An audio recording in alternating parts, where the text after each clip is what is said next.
Paradoxes അഥവാ വിരോധാഭാസങ്ങൾ എന്നത് self contradicting ആയത് അല്ലെങ്കിൽ നമ്മുടെ പ്രതീക്ഷയ്ക്ക് വിരുദ്ധമായ പ്രസ്താവനകളാണ്. പ്രപഞ്ചത്തിൻ്റെ ഭൗതിക വിശദീകരണങ്ങളിലുണ്ടാകുന്ന വൈരുദ്ധ്യാത്മകതയാണ് ഫിസിക്കൽ പാരഡോക്സ് എന്നത്. അങ്ങനെ കുറച്ച് ഇൻട്രസ്റ്റിംഗ് ആയ അല്ലെങ്കിൽ നമ്മുടെ ഭാവനകളും ചിന്തകളും വളർത്തുന്ന കുറച്ച് പാരഡോക്സ് നമുക്ക് ഇന്നറിയാം. ഇത് വളരെ കുറച്ച് വിവരങ്ങളേ ഉള്ളൂ, ബാക്കിയുള്ളവ സ്വയമേ കണ്ടെത്തുക.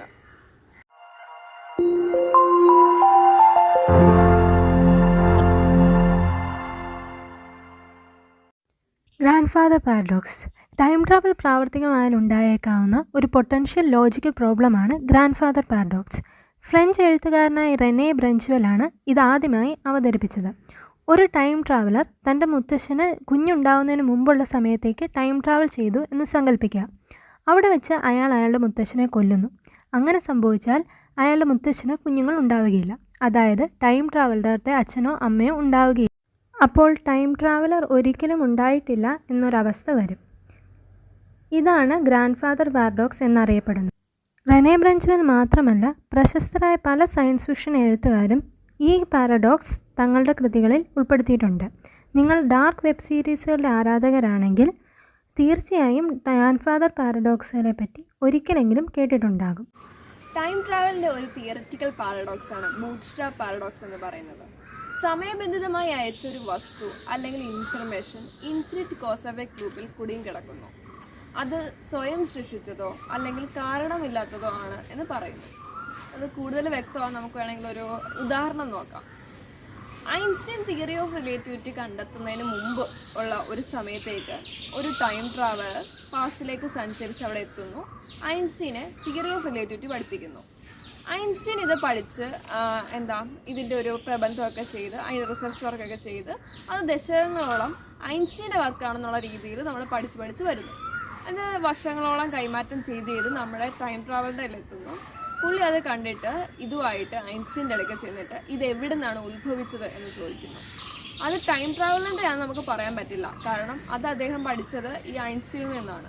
ഐൻസ്റ്റൈൻ കണ്ടെത്തിയതിൽ നിന്നാണ് അദ്ദേഹം പഠിച്ചത്. എന്നാൽ ഇത് ഐൻസ്റ്റൈൻ്റെ ആണെന്ന് പറയാനാകില്ലല്ലോ, കാരണം ഇത് ഐൻസ്റ്റൈനെ പഠിപ്പിച്ചത് ഈ ടൈം ട്രാവലർ ആണല്ലോ. ഇതാണ് പാരഡോക്സ്. ആരാണ് ശരിക്കും തിയറി ഓഫ് റിലേറ്റിവിറ്റി കണ്ടുപിടിച്ചത്? ഇതാണ് ബൂട്ട്സ്ട്രാപ്പ് പാരഡോക്സ് എന്ന് പറയുന്നത്. ആക്ച്വലി ഈ പാരഡോക്സ് എന്ന് പറയുന്നത് സെക്കൻഡ് ലോ ഓഫ് തെർമോഡൈനാമിക്സ്, അതായത് എൻട്രോപ്പി എല്ലായ്പ്പോഴും കൂടിക്കൊണ്ടിരിക്കുന്നു എന്ന ലോയെ വയലേറ്റ് ചെയ്യുന്നു. ഈ ഇൻഫർമേഷൻ അല്ലെങ്കിൽ ഈ ഒബ്ജക്റ്റ് എന്ന് പറയുന്നത് ഇങ്ങനെ സഞ്ചരിച്ച് അവസാനം അത് ഒരു പർട്ടിക്കുലർ കാലം കഴിയുമ്പോഴത്തേക്ക് വിഘടിച്ച് ഇല്ലാതായി തീരുന്നു എന്നാണ് ഈ പാരഡോക്സ് സൂചിപ്പിക്കുന്നത്. ഭൂമിയുടെ ചരിത്രത്തിൽ ദ്രാവക രൂപത്തിൽ ജലമുണ്ടായേക്കാവുന്ന ഒരു കാലത്തെ പറ്റിയുള്ള ഏകദേശ ധാരണ പല പഠനങ്ങളിലൂടെയും നമുക്ക് കൈവന്നിട്ടുണ്ട്. എന്നാൽ ആ സമയത്ത് സൂര്യൻ്റെ ഹൈഡ്രജൻ ഫ്യൂഷനിലൂടെ ഉൽപ്പാദിപ്പിക്കുന്ന ഊർജം ഈ കാലഘട്ടത്തിൻ്റെ 70% മാത്രമായിരുന്നു എന്നാണ് ആസ്ട്രോഫിസിക്കൽ ഒബ്സർവേഷൻ. ഈ തീവ്രത മഞ്ഞ് മൂടിയ ഭൂമിയുടെ പ്രതലത്തെ ദ്രാവകമാക്കാൻ കെൽപ്പുള്ളതല്ല. അങ്ങനെയെങ്കിൽ സൂര്യൻ്റെ തീവ്രത ഇത്ര കുറഞ്ഞ ഈ കാലത്ത് എങ്ങനെയാണ് ഭൂമി ചുവടുള്ളതായത്? ഇതാണ് ഫെയിൻറ്റ് സൺ പാരഡോക്സ്. 1972 കാൾ സാഗനും ജോർജ് മുള്ളനുമാണ് ഈ പ്രശ്നം അവതരിപ്പിച്ചത്. പ്രപഞ്ചം എന്നാൽ അനന്തമാണ്.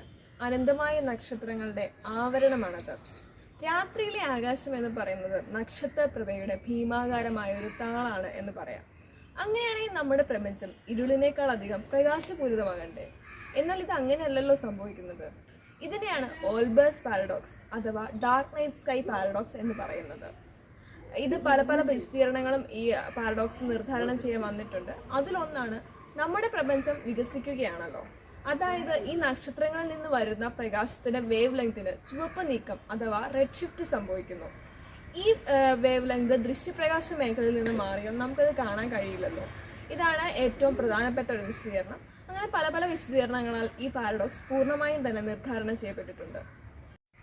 GZK paradox. മറ്റ് ഗാലക്സികളിൽ നിന്നും നമ്മുടെ ഗാലക്സിയിലേക്ക് വരുന്ന കോസ്മിക് രശ്മികളുടെ ഊർജത്തിൻ്റെ ഒരു സൈദ്ധാന്തിക ഉയർന്ന ലിമിറ്റാണ് GZK ലിമിറ്റ്. ഈ അൾട്രാ ഹൈ എനർജി കോസ്മിക് രശ്മികൾ പ്രോട്ടോണുകളാണ് എന്ന അനുമാനത്തിലാണ് GZK ലിമിറ്റ് കാൽക്കുലേറ്റ് ചെയ്തിട്ടുള്ളത്. ഈ പ്രോട്ടോണുകൾ പ്രകാശവേഗത്തിൻ്റെ ഏകദേശം 99.9998% വേഗത്തിൽ സഞ്ചരിക്കുമെന്നാണ് ഇവർ പറയുന്നത്. എന്നാൽ Akeno Giant Air Shower Array, Pierre Auger Observatory, Telescope Array എന്നിവയിൽ നടത്തിയ പരീക്ഷണങ്ങളിൽ ഈ ലിമിറ്റിനേക്കാൾ ഊർജ്ജമുള്ള കോസ്മിക് റേസ് കണ്ടെത്തി. അവയെ എക്സ്ട്രീം എനർജി കോസ്മിക് റേസ് അഥവാ EECRS എന്ന് വിളിക്കുന്നു. ഈ കണികളുടെ നിരീക്ഷണത്തെ GZK പാരഡോക്സ് എന്നറിയപ്പെടുന്നു. 1666 കറുത്ത മരണം എന്നറിയപ്പെട്ടിരുന്ന പ്ലേഗ് പടർന്നു പിടിച്ച കാലത്താണ് സർ ഐസക് ന്യൂട്ടൻ നിർബന്ധിത ക്വാറന്റൈനിൽ പോവുകയും ശാസ്ത്രലോകത്തിൻ്റെ തന്നെ നാഴികക്കല്ലായി മാറിയ ആപ്പിൾ വീഴ്ച നടക്കുകയും ചെയ്തത്. അതിനാൽ ഇന്ന് നമ്മൾ കടന്നുപോകുന്ന ഈ മഹാമാരിയുടെ കാലവും ക്രിയാത്മകമായി ഉപയോഗപ്പെടുത്തി നമ്മുടെ കഴിവുകളും അറിവുകളും വളർത്താൻ സാധിക്കട്ടെ.